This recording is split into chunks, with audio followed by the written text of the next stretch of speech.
Le doy la bienvenida al programa Entrevista de Cubavisión Internacional. El 28 de abril de este año se conoció a través de la prensa catalana y también de la prensa cubana que habían comenzado las obras de búsqueda de los restos del revolucionario cubano, también poeta y periodista, Pablo de la Torriente Brau en el cementerio de Montjuïc en Barcelona.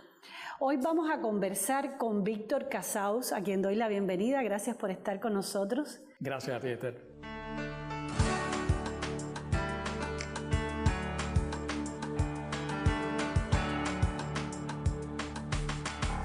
Víctor es un poeta, cineasta y es el director del Centro Cultural Pablo de la Torriente Brau, donde nos encontramos ahora precisamente en uno de sus espacios más novedosos, digamos, ¿no? Recuperados con otros fines. Víctor, comenzamos a hablar sobre este tema que es tan interesante y al que tú le has dedicado una buena parte de tu vida. ¿Qué está pasando ahora mismo en Montjuïc, en Barcelona? Esto es el resultado de una larga lucha por traer de regreso a la patria los restos de Pablo de la Torriente Brau. ¿Qué está ocurriendo allí y qué posibilidades reales tú crees que existan de que estos restos sean encontrados e identificados? Está ocurriendo algo emocionante y conmocionante. Muy particularmente para la gente que hemos trabajado a Pablo durante tanto tiempo. Trabajar es una palabra muy chiquita, hemos querido a Pablo durante tanto tiempo, décadas prácticamente ya, ¿no? Pero es una noticia importante en general, por supuesto, y que ya está teniendo su repercusión con los amigos que escriben al centro, etcétera. Sobre todo porque hay una gran posibilidad, yo diría que casi absoluta, de que en ese sitio es donde están exactamente los restos de Pablo. En el cementerio de Montjuïc en Barcelona. Sin embargo, Pablo cayó en combate en el año 1936 cerca de Madrid. Hay una historia muy larga de cómo los restos, el cadáver de Pablo llega hasta Barcelona. Sí. ¿Cuáles son esos antecedentes? Sí, resumida sería así, efectivamente. Pablo cae en Majadahonda, muy cerca de Madrid, a 12 kilómetros de Madrid, etc. Y al otro día, seguramente, sería el 20 de diciembre del 36, lo entierran en un cementerio que ya no existe, después se desactivó, que se llamaba Chamartín de la Rosa. De ahí hay un testimonio gráfico impresionante que seguramente vamos a ver en medio de esta entrevista, que es el cadáver de Pablo ya en el ataúd allí, al borde de la tumba seguramente, y entre las imágenes que se ven de personas que están allí acompañando con el puño en alto ese momento, está Valentín González, el campesino, el jefe de la unidad a la que Pablo pertenecía, y a la que pertenecía también Miguel Hernández, que era subordinado de Pablo, como Pablo como comisario de esa unidad. Esa figura se identifica muchas veces como Miguel Hernández. No se me parece mucho con la referencia gráfica que uno tiene de Miguel, pero pudiera ser Miguel. Y hay una tercera persona en el medio que es un asesor soviético de los que ayudaban en la lucha contra el fascismo en España. De allí Miguel Hernández saldría, ese Miguel Hernández que está en la foto, o el de verdad si no es ese, saldría a escribir su poema, Elegía Segunda, que se ha convertido para nosotros, para los pablianos y para el centro, en una especie de lema musical. También porque después Silvio Rodríguez, cuando hicimos el documental Pablo en el año 77 en Cuba, pues musicalizó unos fragmentos de la Elegía Segunda. Me quedaré en España, compañero, como comienzan.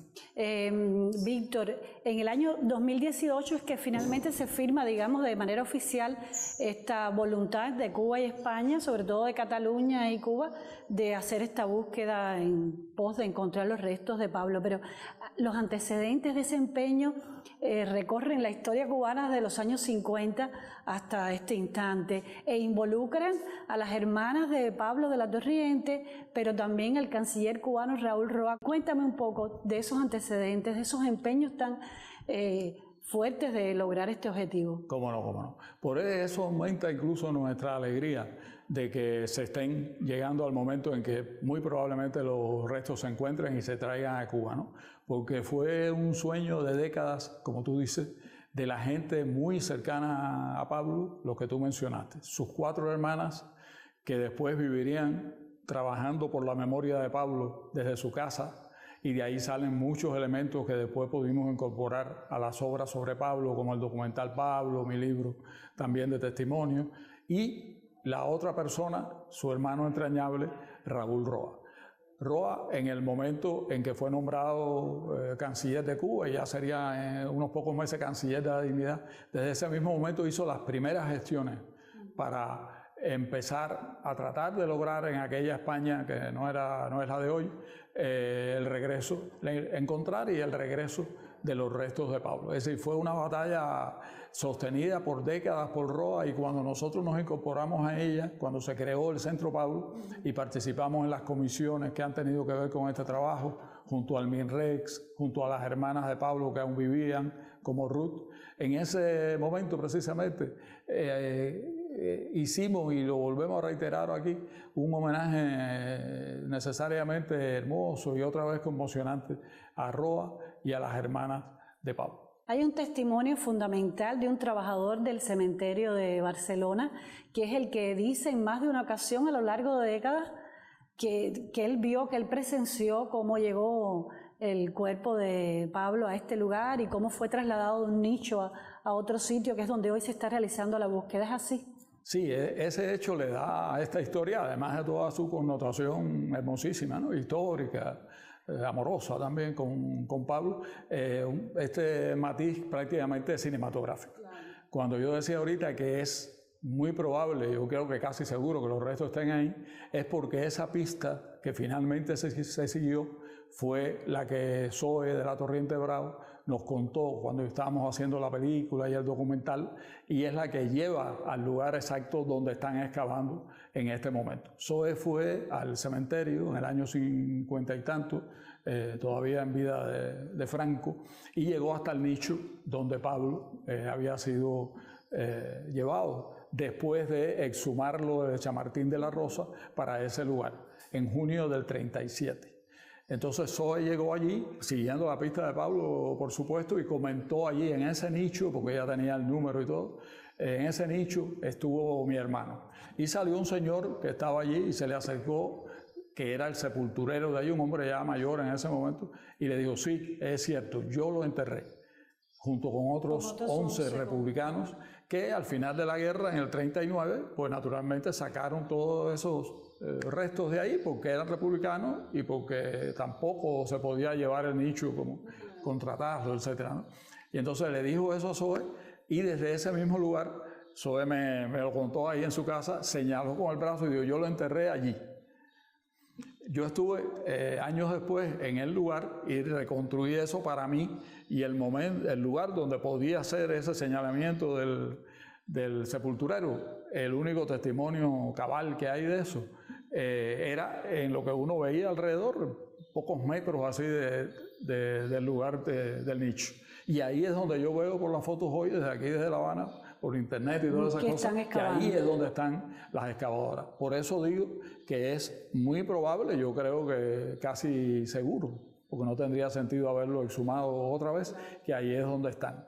La otra posibilidad de un lugar donde estuviera, que fue lo que detuvo a algunos amigos también allá que querían hacer la búsqueda, pero no tenían este dato, es que si no estuviera ahí, estaría en una fosa común que tiene más de 100 metros de largo, que está detrás de ese lugarcito donde están excavando ahora, que es un jardín hermosísimo, el Jardín de San Jaime creo que se llama, donde hay más de 5.000 restos de la guerra e incluso de hambrunas posteriores ya después de la guerra, que se fueron reuniendo ahí. Ahí sería imposible una búsqueda y por eso se detuvo muchas veces los trabajos. Se retomaron en el 2018 una vez más y ahora se llegó a buen puerto y se firmó ese convenio con la Generalitat catalana. Víctor, antes de partir desde Nueva York hacia España, Pablo escribió, asistiré como sea al gran triunfo de la revolución. Era quizás excesivamente optimista Pablo de la Torriente Bravo. ¿Qué convicciones lo llevaron a sumarse a la guerra civil española, por supuesto en el bando de los republicanos? Así termina el documental Pablo, que después hicimos, en un zoom a la cara de Pablo, que está sentado al lado de Roa, aquí en La Habana, en el año 30 y tanto, y un letrerito que dice abajo, te lo aseguro, venceremos, Pablo. porque ese era el espíritu y la materia también que Pablo puso en todos aquellos empeños, los suyos en particular, ¿no? Y que se basaban en una confianza grande, la que tuvieron muchos revolucionarios en ese momento, que la guerra primero no se iba a perder, la guerra de España finalmente se perdió por la presencia de los países europeos que traicionaron, por la presencia tremenda del nazismo y de Italia y de Mussolini, etc. En ese momento se pensaba, y ahí está el lema del no pasarán, precisamente que se estableció entonces por la pasionaria y se cumplió hasta que finalmente la guerra se perdió. Víctor, te propongo hacer una pausa y en unos segundos volvemos para continuar conversando sobre esta interesante historia, pero sobre todo sobre tus vínculos con la figura, sobre tus vínculos ya más personales, sobre la figura de Pablo, un corresponsal de guerra que llegó a España como corresponsal de guerra y terminó combatiendo.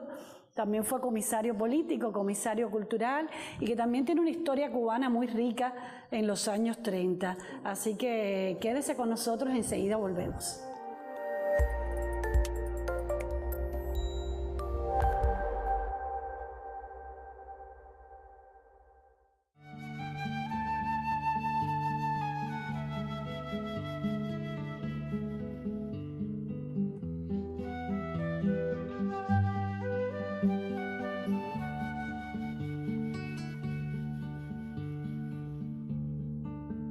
Me quedaré en España, compañero. Me dijiste con gesto enamorado. Y al fin sin tu edificio tronante de guerrero, en la hierba de España te has quedado. De una forma vestida de preclara, has perdido las plumas y los besos. Con el sol español puesto en la cara,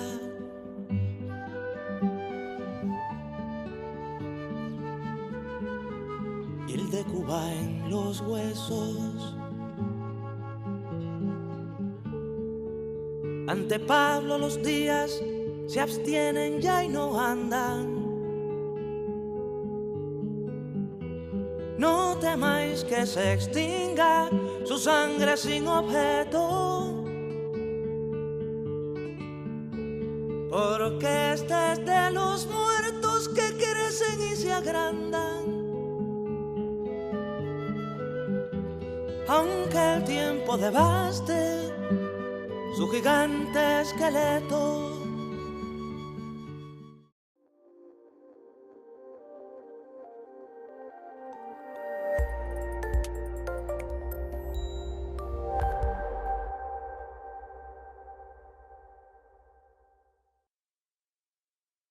Continuamos en entrevista hoy conversando con Víctor Casaus. Gracias por estar con nosotros aquí en el Centro Cultural Pablo de la Torriente Bravo, que además está cumpliendo 25 años de creado en el año 1996. Gracias otra vez. Y en la misma fecha, naturalmente, estamos también celebrando los 120 años del nacimiento de Pablo. Y los 85 de su muerte en combate en España, luchando en la Guerra Civil Española a favor de los republicanos. Víctor, yo anunciaba que queríamos conversar ahora en esta parte más sobre tu vínculo con la figura de Pablo. ¿En qué momento descubres ya como intelectual la figura de Pablo de la Torriente Bravo? ¿Es cuando haces este documental en el año 77, Pablo? Y poco después, como resultado de la investigación para el documental, publicas un libro de testimonio. ¿Qué te sedujo de la figura de Pablo? ¿Quién era ese Pablo revolucionario? ¿Cuáles eran sus ideales? ¿Cuáles eran sus principios políticos que lo llevan no solo a España, sino también a luchar por la revolución en Cuba? No, el descubrimiento de Pablo para mí, felizmente, fue muy temprano. Fue mucho antes del documental, por supuesto. Recuerdo que lo leí por primera vez en unas publicaciones que hacía aquí la oficina del historiador, donde rescató muchos primeros textos del mismo año 59, ¿no? En esa oficina que dirigía el historiador de la ciudad en ese momento. Y ahí, leyendo a Pablo, lo he recordado porque fue un hecho importante para mí, por supuesto, después de mi vida, que me pregunté dos cosas. Cuando leía lo que Pablo había escrito, la frescura, la manera participativa, antidogmática, hermosa de su participación revolucionaria y de sus letras, entonces me pregunté dos cosas. Un muchacho de 15 años en ese momento yo. Y me pregunté, ¿entonces se puede ser escritor de esta manera? Utilizando malas palabras, cosas que aparentemente lo son. Sí. Y una segunda pregunta, incluso más importante para alguien que se estaba formando, como miles y millones de personas en Cuba en ese momento, que eran muy jóvenes, en los momentos revolucionarios que vivíamos. La segunda pregunta era, así que se puede ser revolucionario de esta manera. Y esas dos frases me han acompañado, por suerte, en las cosas que después he querido o he decidido hacer sobre Pablo. Libros, películas, el mismo proyecto del Centro Pablo que está sobre esa misma línea de recordar a alguien precisamente tan querido y tan valioso. La misma manera en que Pablo decide, para terminar ahorita lo que conversábamos, decide irse a la guerra, expresa ese carácter suyo, ¿no? Toda emoción, toda pasión. Que algunos lo calificaron de aventurero en su momento. Exactamente. ¿Tú no coincides con ese criterio? No, precisamente a partir de las explicaciones que da Pablo, ¿no? La manera en que Pablo lo decide tiene que ver mucho con él mismo, por supuesto, y con su forma de ser y de hacer. Y es que fue a una manifestación en Union Square, en Nueva York, donde ya Pablo estaba exiliado, a su segundo exilio en Nueva York, en defensa de la República, en agosto del 36, que en julio había sido el alzamiento fascista. Y cuando Pablo sale de ahí, escribe en una carta: hoy fui a esta manifestación en Union Square y he tenido una idea maravillosa. Me voy a España, a la Revolución Española, a ver allí las guerras, etcétera, etcétera. Y cuando algunos amigos incluso que regresaban a Cuba en ese momento, como Roa, como Ramiro Valdés Dauzá, le decían que creían ellos que él debía venir para Cuba, aprovechando una pequeña amnistía que había para reorganizarse aquí, Pablo dijo, no, ustedes a lo mejor me toman, como tú decías, me toman como un aventurero, como alguien que hace esto en busca así de aventuras y tal, y no, yo voy allí a esa guerra para aprender para lo nuestro algún día y ver cómo un pueblo derrota a un ejército precisamente franquista, fascista en ese momento. O sea que esa es la motivación que lleva a Pablo en su estilo, una decisión tomada así en medio de una manifestación. Víctor, esa pasión por la figura de Pablo te lleva a conseguir, contra viento y marea, que en el año 1996 se fundara este centro cultural donde nos encontramos hoy, que es un lugar para promover el arte, la literatura, de muchas maneras, pero también para conservar esa literatura creada por Pablo, sus escritos, para divulgarlos, para editarlos. Incluso sé que han hecho en estos años muchísimo trabajo de este tipo. ¿Ese fue un propósito que estuvo claro desde el principio para ti? Fue superado el propósito inicial, por suerte, porque por suerte también, o por decisión de los que lo empezábamos a hacer, este centro no nació con un cronograma ya escrito, armado, con todas estas actividades que hicimos después, arte digital, la trova, etc., sino que eso tuvo aquí un crecimiento muy lógico y muy de acuerdo a las posibilidades y a los intereses que veíamos que se iban vinculando a la idea central, que era el rescate de la memoria de Pablo y de hecho de su generación. Pero para expresar precisamente lo que queríamos, que era difundir la obra de Pablo por cuanta vía existiera, aplicamos con Pablo lo que hemos hecho con otros programas del centro.